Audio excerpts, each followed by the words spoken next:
Capítulo 4. La muerte como una consejera. Miércoles, enero 25, 1961. ¿Me enseñará usted algún día lo que sabe del peyote? Pregunté. Él no respondió y, como había hecho antes, se limitó a mirarme como si yo estuviera loco. Le había mencionado el tema, en conversación casual, varias veces anteriores, y en cada ocasión arrugó el ceño y meneó la cabeza. No era un gesto afirmativo ni negativo, más bien expresaba desesperanza e incredulidad. Se puso en pie abruptamente. Habíamos estado sentados en el piso frente a su casa. Una sacudida casi imperceptible de cabeza fue la invitación a seguirlo. Entramos en el chaparral, caminando más o menos hacia el sur.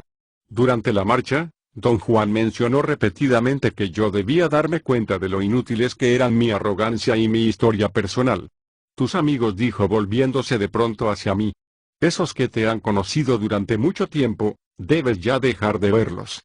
Pensé que estaba loco y que su insistencia era idiota, pero no dije nada. Él me escudriñó y echó a reír.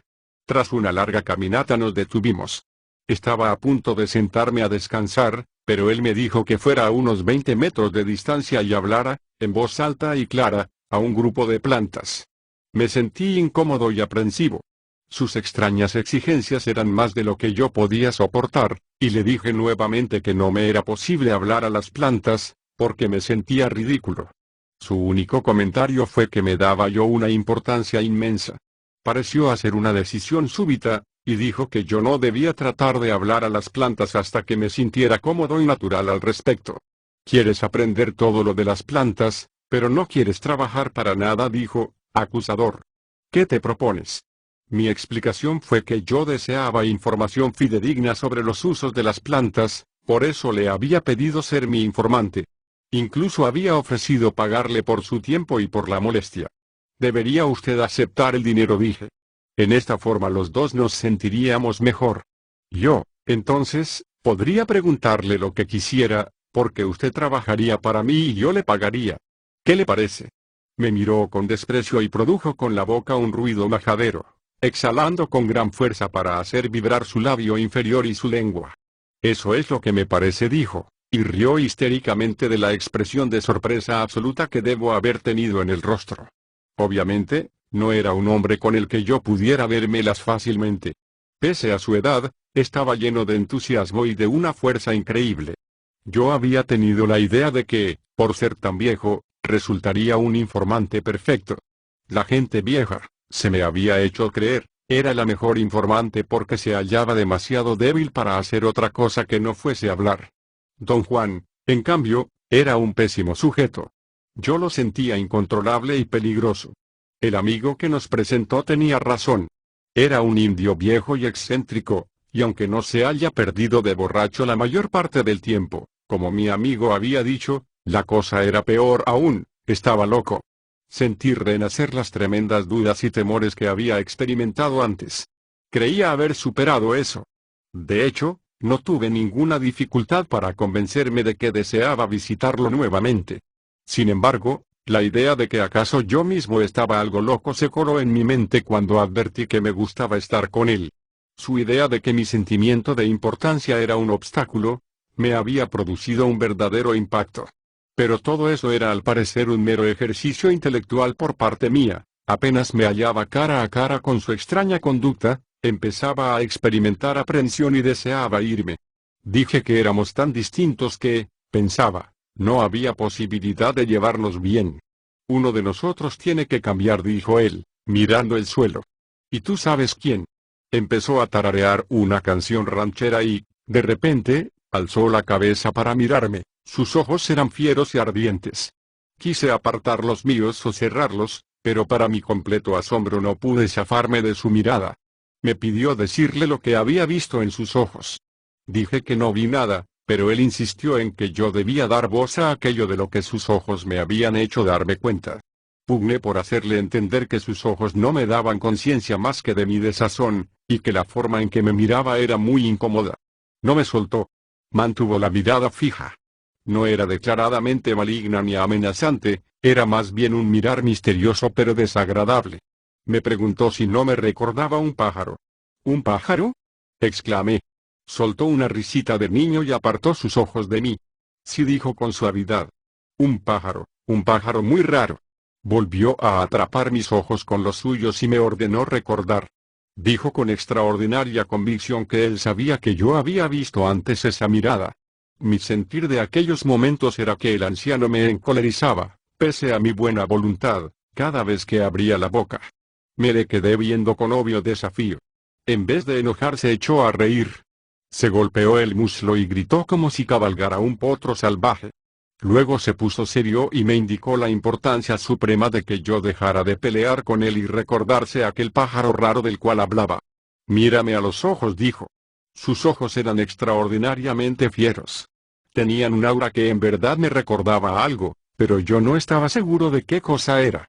Me esforcé un momento y entonces, de pronto, me di cuenta, no la forma de los ojos ni de la cabeza, sino cierta fría fiereza en la mirada. Me recordaba los ojos de un halcón.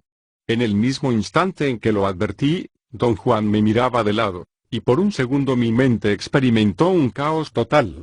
Creí haber visto las facciones de un halcón en vez de los de don Juan. La imagen fue demasiado fugaz y yo me hallaba demasiado sobresaltado para haberle prestado más atención. En tono de gran excitación, le dije que podría jurar haber visto las facciones de un halcón en su rostro. Él tuvo otro ataque de risa. He visto cómo miran los halcones. Solía cazarlos cuando era niño, y en la opinión de mi abuelo me desempeñaba bien. El abuelo tenía una granja de gallinas Leghorn y los halcones eran una amenaza para su negocio. Dispararles no era solo funcional, sino también justo. Yo había olvidado, hasta ese momento, que la fiera mirada de las aves me obsesionó durante años, se hallaba en un pasado tan remoto que creía haber perdido memoria de ella. Yo cazaba halcones, dije.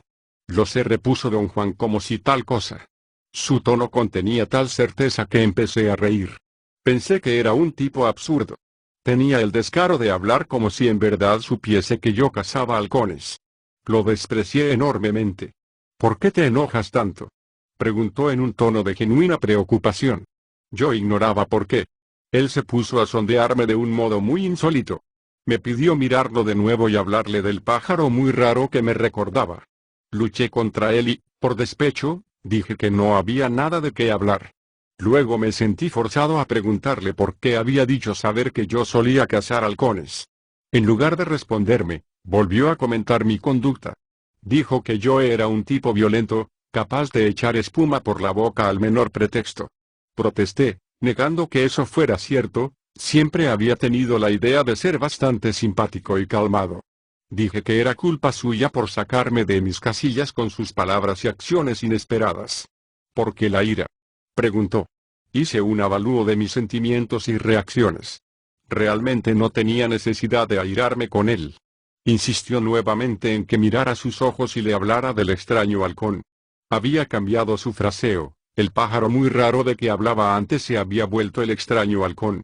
El cambio de palabras resumió un cambio en mi propio estado de ánimo. De repente me había puesto triste. Achicó los ojos hasta convertirlos en ranuras, y dijo en tono sobreactuado que estaba viendo un halcón muy extraño. Repitió su afirmación 3 veces, como si en verdad estuviera viéndolo allí frente a él.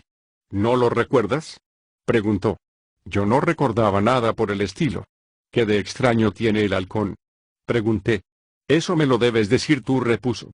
Insistí en que no tenía forma de saber a qué se refería, por tanto, no podía decirle nada. No luches conmigo, dijo. Lucha contra tu pereza y recuerda. Durante un momento me esforcé seriamente por desentrañar su intención. No se me ocurrió que igual podría haber tratado de acordarme. En un tiempo viste muchos pájaros, dijo como apuntándome. Le dije que de niño viví en una granja y cacé cientos de aves. Respondió que, en tal caso, no me costaría trabajo recordar a todas las aves raras que había cazado. Me miró con una pregunta en los ojos, como si acabara de darme la última pista. He cazado tantos pájaros, dije, que no recuerdo nada de ellos.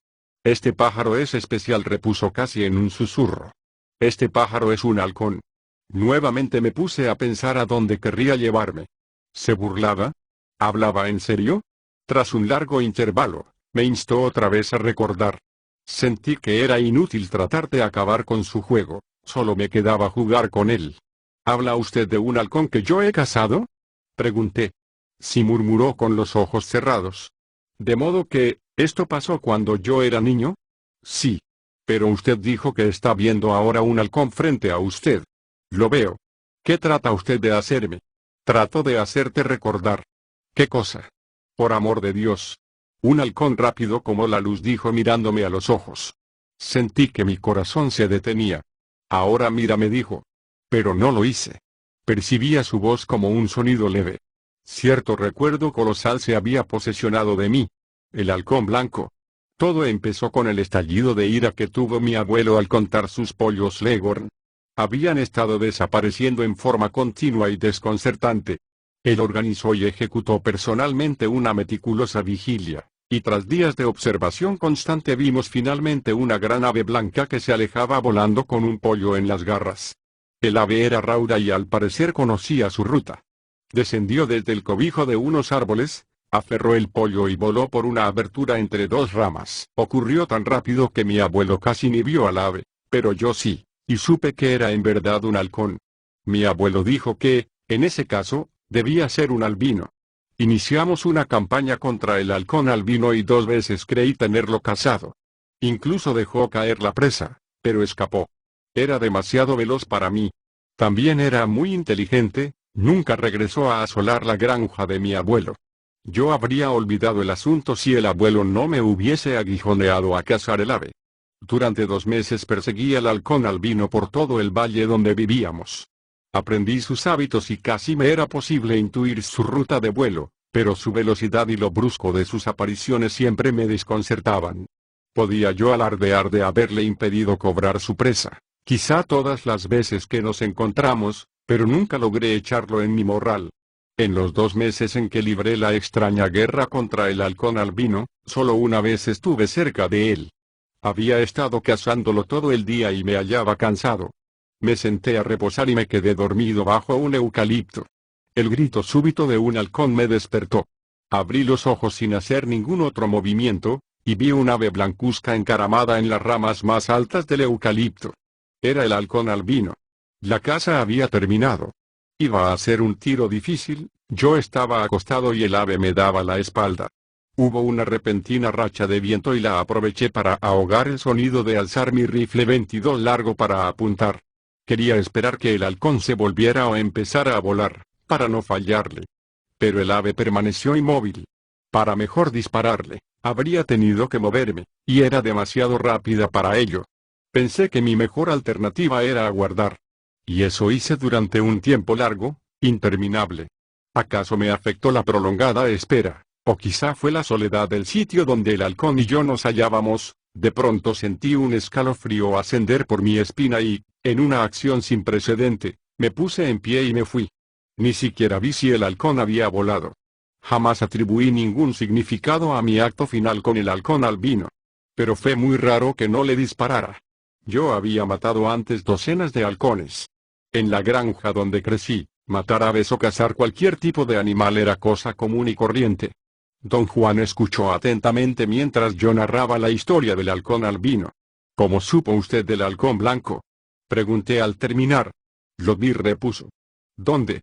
Aquí mismo, frente a ti. Ya no me quedaban ánimos para discutir. ¿Qué significa todo esto? Pregunté. Él dijo que un ave blanca como esa era un augurio, y que no dispararle era lo único correcto que podía hacerse. Tu muerte te dio una pequeña advertencia, dijo con tono misterioso. Siempre llega como escalofrío. ¿De qué habla usted? Dije con nerviosismo. En verdad me había puesto nervioso con sus palabras fantasmagóricas. Conoces mucho de aves, dijo. Has matado demasiadas. Sabes esperar. Has esperado pacientemente horas enteras. Lo sé. Lo estoy viendo. Sus palabras me produjeron gran turbación. Pensé que lo más molesto en él era su certeza. No soportaba yo su seguridad dogmática con respecto a elementos de mi vida de los que ni yo mismo estaba seguro. Inmerso en mis sentimientos de depresión, no lo vi inclinarse sobre mí hasta que me susurró algo al oído. No entendí al principio, y él lo repitió. Me dijo que volviera la cabeza como al descuido y mirara un peñasco a mi izquierda. Dijo que mi muerte estaba allí, mirándome, y que si me volvía cuando él me hiciera una seña, tal vez fuese capaz de verla. Me hizo una seña con los ojos.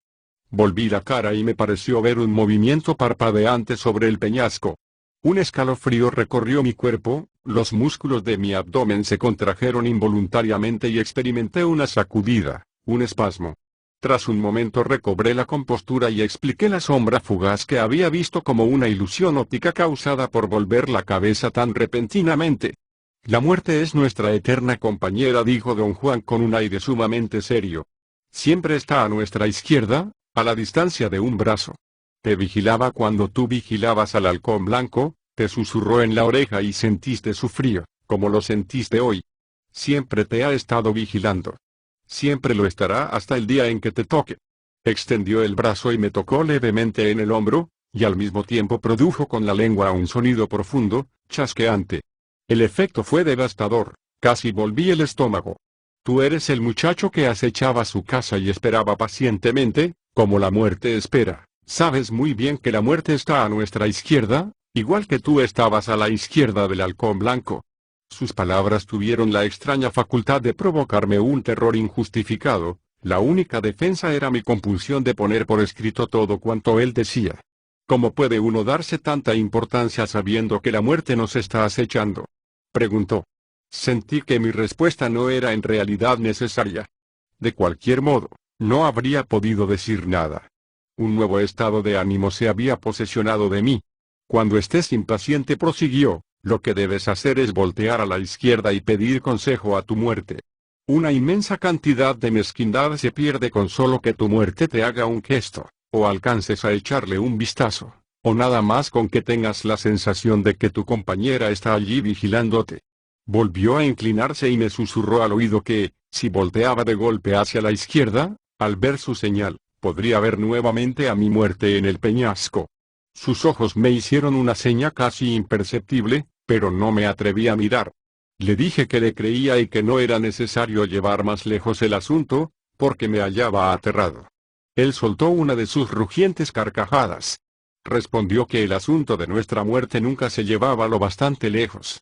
Y yo argumenté que para mí no tendría sentido seguir pensando en mi muerte, ya que eso solo produciría desazón y miedo. Eso es pura idiotez, exclamó. La muerte es la única consejera sabia que tenemos. Cada vez que sientas, como siempre lo haces, que todo te está saliendo mal y que estás a punto de ser aniquilado, vuélvete hacia tu muerte y pregúntale si es cierto. Tu muerte te dirá que te equivocas, que nada importa en realidad más que su toque. Tu muerte te dirá, todavía no te he tocado. Meneó la cabeza y pareció aguardar mi respuesta. Yo no tenía ninguna. Mis pensamientos corrían desenfrenados.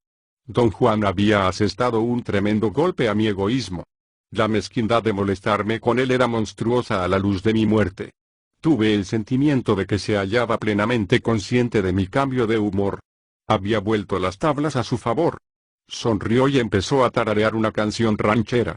Sí, dijo con suavidad, tras una larga pausa. Uno de los dos aquí tiene que cambiar, y aprisa. Uno de nosotros tiene que aprender de nuevo que la muerte es el cazador, y que siempre está a la izquierda. Uno de nosotros tiene que pedir consejo a la muerte y dejar la pinche mezquindad de los hombres que viven sus vidas como si la muerte nunca los fuera a tocar. Permanecimos en silencio más de una hora, luego echamos a andar nuevamente. Caminamos sin rumbo, durante horas, por el chaparral. No le pregunté si eso tenía algún propósito, no importaba. De alguna manera, me había hecho recobrar un viejo sentimiento, olvidado por completo, el puro gozo de moverse, simplemente, sin añadir a eso ningún propósito intelectual. Quise que me permitiera echar otro vistazo a lo que yo había percibido sobre la roca. Déjeme ver esa sombra otra vez, dije.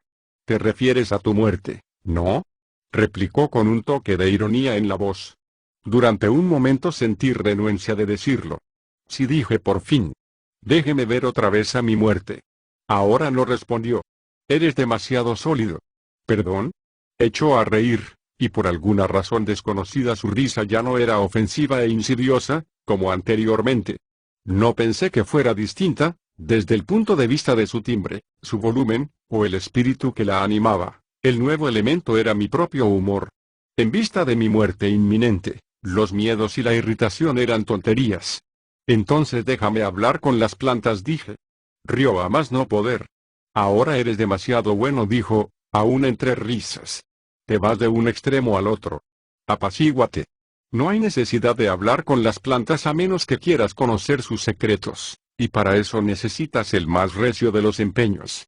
Con que guárdate tus buenos deseos. Tampoco hay necesidad de ver a tu muerte. Basta con que sientas su presencia cerca de ti.